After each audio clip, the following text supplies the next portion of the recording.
चलिए रुक करते फटाफट खबरों की ओर।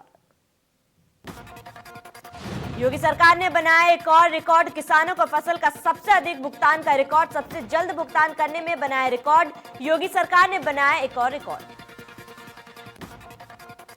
सरकार ने 3.5 सालों में किसानों की जेब में भेजे सबसे ज्यादा पैसे। गेहूं, धान और गन्ना भुगतान का बनाया रिकॉर्ड। सीएम योगी करेंगे औचक निरीक्षण। किसी भी जिले का कर सकते हैं औचक निरीक्षण। साफ सफाई और कानून व्यवस्था को लेकर औचक निरीक्षण। केंद्र और यूपी सरकार की योजनाओं की दिखेंगे जमीनी हकीकत। सड़क मार्ग से औचक निरीक्षण करेंगे सीएम योगी। 21 दिसंबर तक कार से किसी भी जिले का कर सकते हैं निरीक्षण। कानून व्यवस्था को लेकर सीएम योगी सख्त। पुलिस कमिश्नर वाले शहरों की होगी अलग से समीक्षा।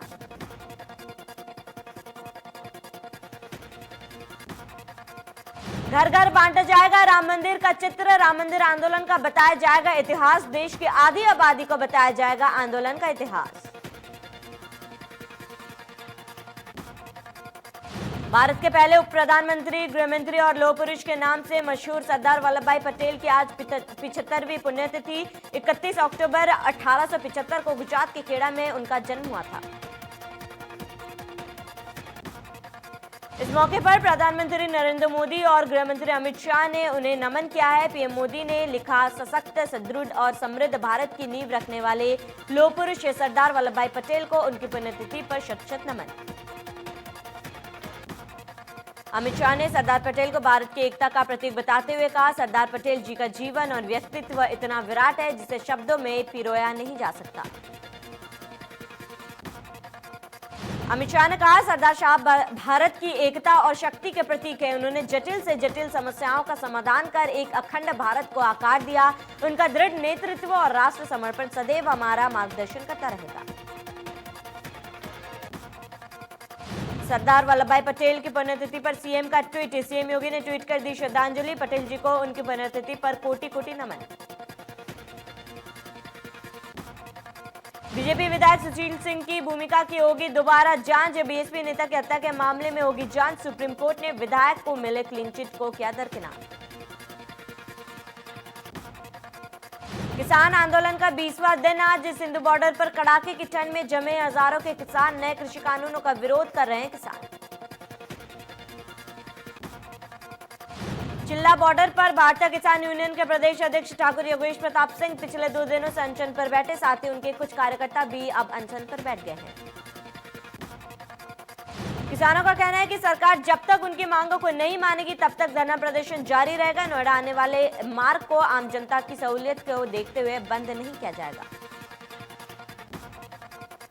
बस्ती के जिला ऑडिटोरियम में किसान सम्मेलन का आयोजन किया जाएगा। किसान बिल पर पूर्व कृषि मंत्री राधा मोहन सिंह ने किसानों के साथ चर्चा की।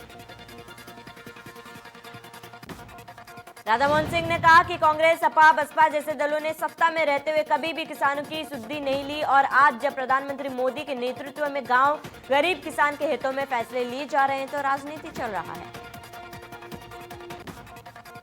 लखनऊ में कोरोना प्रोटोकॉल के दौरान की एक अनोखी शादी देखने को मिली। जब शादी में आए हुए मेहमानों को शादी के जोड़े ने लोगों को जागरूक किया।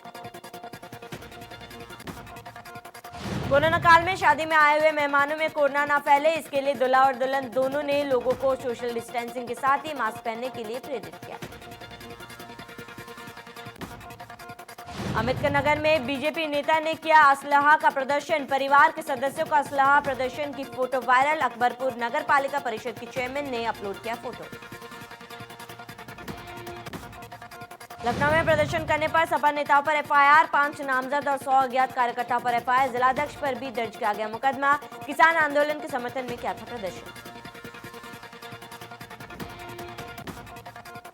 सोनभद्र के किसान अब अनाज और सब्जियों के साथ साथ अपनी जमीन पर बिजली भी पैदा कर सकेंगे। सीएम योगी ने किसानों को आत्मनिर्भर बनाने और उनकी आय दोगुनी करने के लिए एक बहुत कार्य योजना तैयार किया है। किसान अपनी बंजर जमीन पर अतिरिक्त ऊर्जा स्रोतों का उपयोग कर सोलर ऊर्जा प्लांट लगाकर बिजली पैदा करेंगे। इतना ही नहीं, उपभोग करने के बाद बची हुई बिजली उत्तर प्रदेश पावर कॉर्पोरेशन को बेच सकेंगे।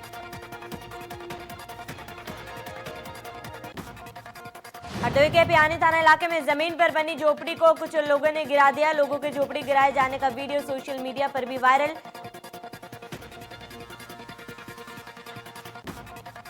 इस मामले में अपर जिलाधिकारी संजय सिंह का कहना है कि झोपड़ी अवैध रूप से अतिक्रमण करके बनाई गई थी, जिसे एसडीएम के आदेश पर गिराया गया था।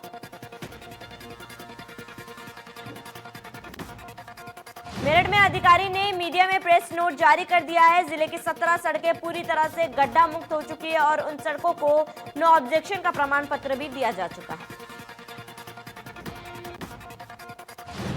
लेकिन टिनीच, कप्तानगंज मार्ग, संसारीपुर के पकोलिया मार्ग, मुडगढ़ के दुबोला पचपेड़ा मार्ग को विभाग में कागज की गड्ढा मुक्त कर दिया गया। हकीकत में सड़क पर गड्ढे बने हुए हैं। वहीं पीडब्ल्यूडी विभाग के अधिकारी अभियंता ने बताया कि कुछ गलतफहमी की वजह से प्रेस नोट जारी हो गया है, लेकिन अब उस गलती को सुधारा जा रहा है। लखनऊ में इनामी सिपाही दिलबार यादव गिरफ्तार। सिपाही दिलबार यादव पर 50,000 का इनाम। सरेंडर से पहले सिपाही दिलबार यादव को किया गया गिरफ्तार। पशुपालन घोटाले मामले में फरार चल रहा था सिपाही। कमिश्नर डीके ठाकुर के निर्देश पर पुलिस ने किया अरेस्ट। नोएडा में बाइक और मामले में गिरफ्तारी। यूपी पुलिस की आर्थिक अपराध शाखा ने किया गिरफ्तार। द ग्रैंड वेनिस मॉल के मालिक को किया गिरफ्तार। सोनभद्र में सपा कार्यकर्ता की गोली मारकर हत्या। स्कॉर्पियो के पास मिला शख्स का शव। पुलिस ने शव को पोस्टमार्टम के लिए भेजा। जौनपुर में स्कॉर्पियो ने बाइक सवार को मारी टक्कर। हादसे में 2 लोगों की मौत। हादसे के बाद कार ड्राइवर मौके से फरार। पुलिस ने शव को पोस्टमार्टम के लिए भेजा। बस्ती में कपड़े की दुकान में लगी आग। शॉर्ट सर्किट की वजह से लगी आग। आग से लाखों का सामान जलकर राख। लखनऊ में गोमती रिवर फ्रंट में युवक ने नदी में छलांग लगाई। पुल पर गाड़ी खड़ी कर युवक ने नदी में लगाई छलांग। पुलिस ने युवक के शव को निकाला बाहर। मेरठ में एक सन की भाई ने अपनी बहन की गोली मारकर हत्या कर दी, क्योंकि उसने कुत्तों के लिए रोटियां नहीं बनाई थी। मौके पर पहुंची पुलिस ने तमंचे सहित आरोपी भाई आशीष को गिरफ्तार किया। बस्ती पुलिस को मिली बड़ी कामयाबी। पुलिस ने दहेज हत्या का किया खुलासा। पुलिस ने आरोपी को किया गिरफ्तार।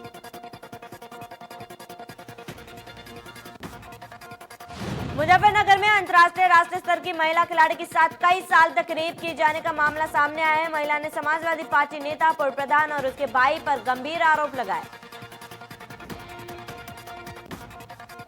महिला खिलाड़ी ने आरोप लगाया कि सर्टिफिकेट बनवाने के लिए उसने संपर्क किया था। जब वो बर्थ सर्टिफिकेट लेने उनके पास गई तो उस शख्स ने अपने साथियों के साथ मिलकर गन पॉइंट पर गैंगरेप किया। वहीं एसएसपी के आदेश पर सिविल लाइन पुलिस ने महिला की तहरीर पर आरोपियों के खिलाफ गैंगरेप मामले में मुकदमा दर्ज कर आरोपी की तलाश में जुट गई है। बस्ती के अलग अलग थाना इलाके में हुए सड़क हादसे में 2 की मौत हो गई, जबकि 2 लोग गंभीर रूप से घायल हो गए, जिन्हें इलाज के लिए अस्पताल में भर्ती कराया गया।